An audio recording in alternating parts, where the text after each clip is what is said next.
Confusing word. ஒரே மாதிரியான வார்த்தைகளும் ஒரே மாதிரியான உச்சரிப்புகளையும் வெவ்வேறான எழுத்துக்களையும் கொண்ட வார்த்தைகளை கன்ஃபியூசிங் வேர்டு என்று சொல்கிறோம். அந்த மாதிரியான கன்ஃபியூஷன் வேர்டு என்னென்ன அப்படிங்கிறது இந்த வீடியோவில் பார்ப்போம் வாங்க. அலவுடு, அலவுடு, அலவுடு அனுமதிக்கப்பட்டது, அலவுடு சத்தமாக. இந்த வேர்டில் ரெண்டு வேர்டும் உச்சரிப்பு ஒரே மாதிரியாக இருக்குது, ஆனால் ஸ்பெல்லிங் வேறு. இதில் ALOWED, இதில் ALOUD. அலவுடு அனுமதிக்கப்பட்டது, அலவுடு சத்தமாக. ஸ்டேஷ்னரி நிலையால, ஸ்டேஷ்னரி காகிதம் முதலிய எழுதுபொருள். முதல் ஸ்டேஷ்னரியில் NARY வருது, செகண்ட் ஸ்டேஷ்னரியில் NERY வருது. ஸ்டேஷ்னரி ஸ்டேஷ்னரி உச்சரிப்பு ஒரே மாதிரியாக இருந்தாலும் அதனுடைய தமிழர்த்தங்கள் வேறு வேறு. ஸ்டேஷ்னரி நிலையால, ஸ்டேஷ்னரி காகிதம் முதலிய எழுதுபொருள். விச், விச், விச் சூனியக்காரி, விச் எந்த. ஃபஸ்ட்டு உள்ள விச்சில் ITCH வருது, செகண்ட் உள்ள விச்சில் WHICH வருது. மீனிங் வேறு வேறு மீனிங், உச்சரிப்பு ஒரே மாதிரியான உச்சரிப்பு. பீஸ், பீஸ், பீஸ் துண்டு, பீஸ் சமாதானம். ஃபஸ்ட்டு உள்ள பீஸில் PIECE வருது, செகண்ட் உள்ள பீஸில் PEACE வருது. மற்றபடி உச்சரிப்பு ஒரே மாதிரியாக இருந்தாலும் தமிழர்த்தங்கள் வேறு வேறு. பீஸ் துண்டு, பீஸ் சமாதானம். ஹோம், ஹோ, ஹோம் யாரை, ஹூ யார். ஃபஸ்ட்டு உள்ள ஹோமில் WHOM வருது, செகண்ட் உள்ள வேர்டில் WHO வருது.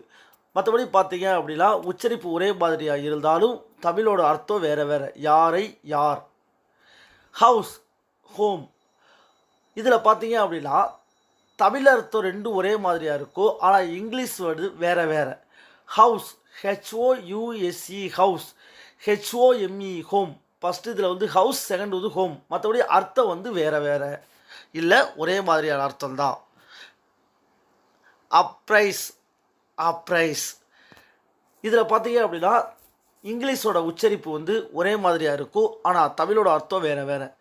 இதில் பார்த்தீங்க அப்படின்னா ஸ்பெல்லிங் பார்த்தீங்கன்னா இங்கிலீஷில் APPRAISE வருது முதல் வேர்டில், செகண்ட் இதில் APPRISE வருது.